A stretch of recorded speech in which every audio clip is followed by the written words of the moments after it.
we talk about the Bears for a little? Sure, let's talk about the Bears. I want to talk about what the Bears should do this offseason because the Bears are fascinating right now. Okay.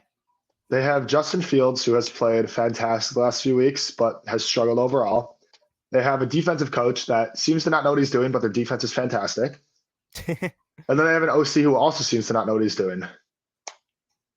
So what do you think the Bears should do and why? I think it's all going to depend on, well, before I get to the draft, Eberflus has the locker room. He just does. And so does Fields.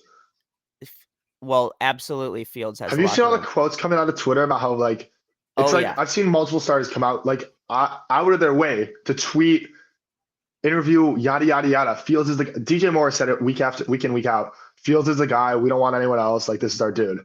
And like it's hard. How do you get rid of that? DJ Moore absolutely wants him. He said like he's him. He's my quarterback. That's the guy I want throwing me the ball. We've got Jaquan Brisker liking tweets about the Bears keeping Fields. You know, I think Fields easily has a locker room, but Eberflus is the concern all season. You know, while Fields won us back, we were still blowing games and being like, oh, I don't know, is Eberflus like still answer? He really has the locker room, and these guys want to play for him. And you know, there's the reports that the Bears are going to keep him. I like the Bears football we've been playing the last half of the season. I think my mind could absolutely be changed based on the way this week in Green Bay goes. Yeah. I mean, that's the thing. But like, at this current moment in time, I would say keep Eberflus. I would say fire Getsy immediately. We still he's not the whole locker room. He just straight up has been sucking all year, regardless of when we started winning games. I just can't watch the Bears offense in the fourth quarter. And I cannot watch us throwing screen passes on first, second, and third down. It's pitiful. No, it is pitiful. You know, they finally open the offense sometimes. And you got, like last game against the Falcons, there was one play in particular. It was like a deep crosser for DJ Moore right down the middle of the field. Fields, perfect throw to him. And, you know, DJ Moore catches it. He's on the run, 25, 30-yard gain. And I'm looking at the television going, why have we not been running this all season long? It's unbelievable. The thing is, you have the ability to run these plays, and they have picked to do it like 3 times all year. I mean, it's absurd to me. The ceiling is so high for DJ Moore and Justin Fields because that connection is clearly there. Every time he throws him the ball, he catches it. And Luke Getsy just doesn't feel like getting the ball to our best player. And he still has over 1,000 yards with Fields missing 3 or 4 games this year. I think you need to get Getsy out of town. He's still a Packers spy, if you ask me. And, you know, I say hire a new OC and keep Eberflus and keep Fields at this point. Yeah, I mean, I think that's the way they're leaning, but a few things. First off, remember that Steelers game? Fields is, I almost said freshman. Fields is rookie year. On Monday Night Football? Yeah. Okay. That game, I was watching highlights of that game the other day. Fields made throws in that game that he's like scared to make now. He was throwing tight seams up the middle. He was throwing contested balls. I mean, just absolute seams. And I disagree with you. I think if you said that in week 3, week 3 against the Chiefs, it would have been valid. Right now, did you see his throw to the corner of the end zone on target in the only place they could have caught it? And you see him firing balls over the middle. I'm going to disagree with that. I think Fields is making more of his OG Fields throws now, far more than the start of the year. Let me continue. Okay, go ahead. Like we saw this against the Browns. When it's a known passing down, Fields does not attack the middle of the field. Like how many plays have you seen the Bears throw across the middle of the field? He had this one play last week, Tyler Scott, that was dropped. That he dropped in the end zone. That might have been the best I've seen from Fields all year. I mean, it hit the guy's hands 30 yards outfield. He looked off the safety, threw it up the middle.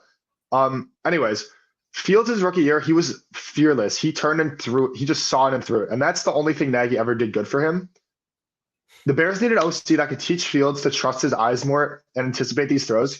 Because Fields is the most, I'd argue he's a better athlete than Lamar. I mean, here we go again. He's strong in Lamar. No. Listen. I don't want to get confused. Lamar is a significantly better quarterback than Fields, but solely as a runner, Fields is more dynamic and more athletic. Fields also, I feel like, has a stronger arm. Lamar is just magic. Anyways, if Fields can be retaught to trust his instincts and make these quick precision throws, he's unstoppable. He's gotten significantly better with the deep ball. The running is unbelievable. If he can just get coached into these quick, easier reads, this intermediate passing game that we see pocket passers dominate, if he can learn these aspects of a pocket passer while still playing the style he does, it opens up the middle of the field. And that's impossible for defenses to stop.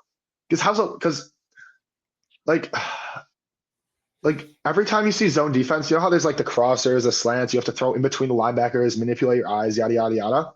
Yada, yada, yada. Fields doesn't do that. If he can make that step and gain that precision as a passer, I mean, it's over. I mean, and he can combine that with everything else. That's what he needs. He needs a coach that can teach him how to do that. And if he can, he's unstoppable. And if he can't, then I don't know.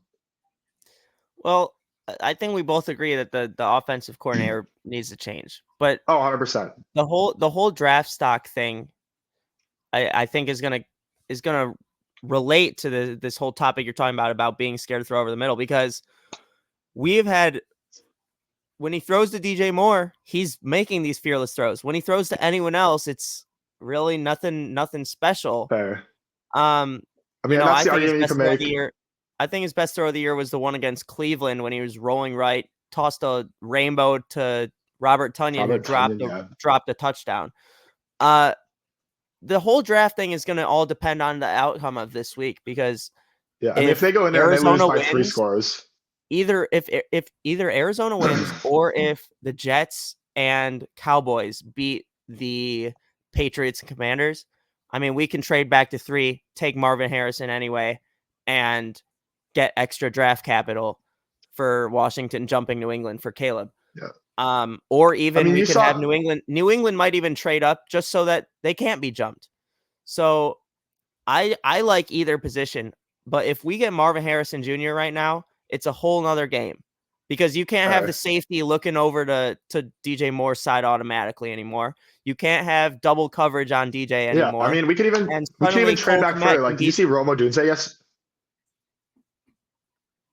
What about Rome Odunze? I'm just saying, like, you can trade back more. Malik Neighbors, you saw Rome Odunze last night. No.